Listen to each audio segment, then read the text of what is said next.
My friend Herbie is hosting a 32-player franchise. This is a fantasy draft franchise, which means every roster is wiped clean. So here is your post-draft review for the NFC.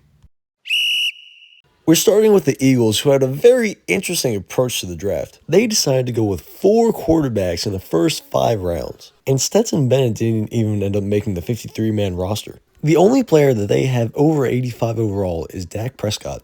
But who knows, maybe they know something that we don't. The Giants had a very top-heavy draft. They have some real superstars in the likes of Terry McLaurin, Christian McCaffrey, and Max Crosby. But they have a pretty far drop-off after their top 5. And notably, they have a big liability at Daniel Jones at QB. But we'll see if their stars can pick up the slack.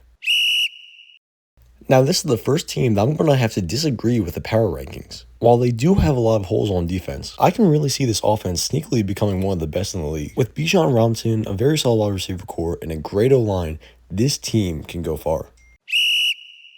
Now, the Falcons have a very balanced team. Pretty much all of their positions have high 70s to mid 80s, with a few stars like DeForest Buckner and Pat Surtain.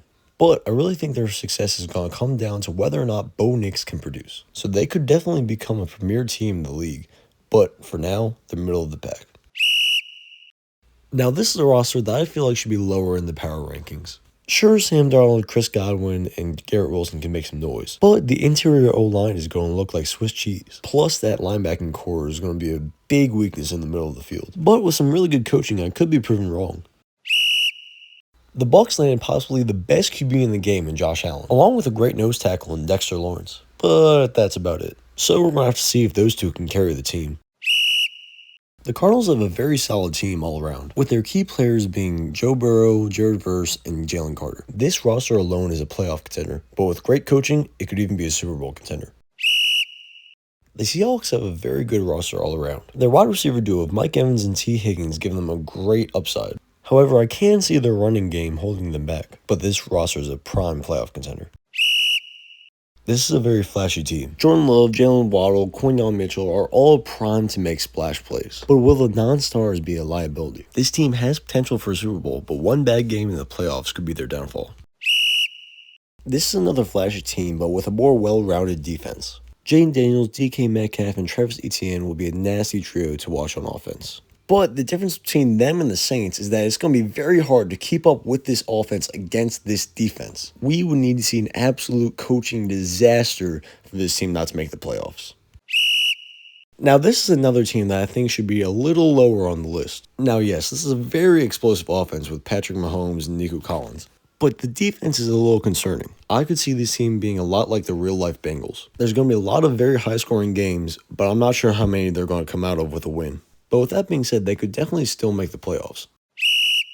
The amount of weapons on this offense is insane. I mean, how are you supposed to stop Jamar Chase, Breece Hall, and George Kittle? Well, I'll tell you, it's if Cam Ward can't live up to expectations. I mean, he's basically the only question mark on this roster. Because even on the other side of the ball, that is a great defense. So even if Cam Ward can just play decent, this team is absolutely a Super Bowl contender. This offense is actually ridiculous. Like, up until this point, every team has had a question mark at least somewhere on offense, but there are no holes here. Jalen Hurts is a great QB in Madden. You got a great wide receiver core, a good tight end, and this O-line is actually insane. Like, the average rating for the starting O-lineman might be over 90. The defense might be questionable, but this offense might be able to make up for any mistakes this defense makes. Absolutely a Super Bowl contender. And now it's time to switch gears because, if I'm going to be honest, this team should be nowhere near the top 5 of the power rankings. I mean, the only weapon that Justin Herbert has is Devontae Smith, and the O-line is just okay. And outside of Brian Burns, the defense is pretty mid. Now, are they a playoff contender? Yeah, with good coaching. But top 5 means that they should be a Super Bowl contender, and I really don't see that. But hey, I could be proven wrong. Alright, now let me just start by saying I did not make the power rankings. Coach Lockwell said I was going to be the best in the NFC. Not me. And I mean, I do have a ridiculous defense. My D-line consists of Nick Bosa, Aiden Hutchinson, and Chris Jones. Then we got Minka and Buddha at safety, plus Demario Davis at middle linebacker. Now the offense is quite sketchy. The highest rated player on my offense is Jacoby Myers at 82 overall. So would I put myself at the top of the NFC? Probably not. I think this offense is going to lose me a couple games, but I think I'll still be a playoff contender. And there you have it. There is your NFC preseason overview. Thank you to Coach Lockwood for the glaze in the preseason power rankings. I'll probably make an updated NFC overview during week 3. But other than that, thank you guys for watching. And if you would like, you can subscribe to stay updated on the Herbchise. And if you're not already in the Discord, I'll put a link in the description and a link to Herbie's channel. And that's it. Bye-bye.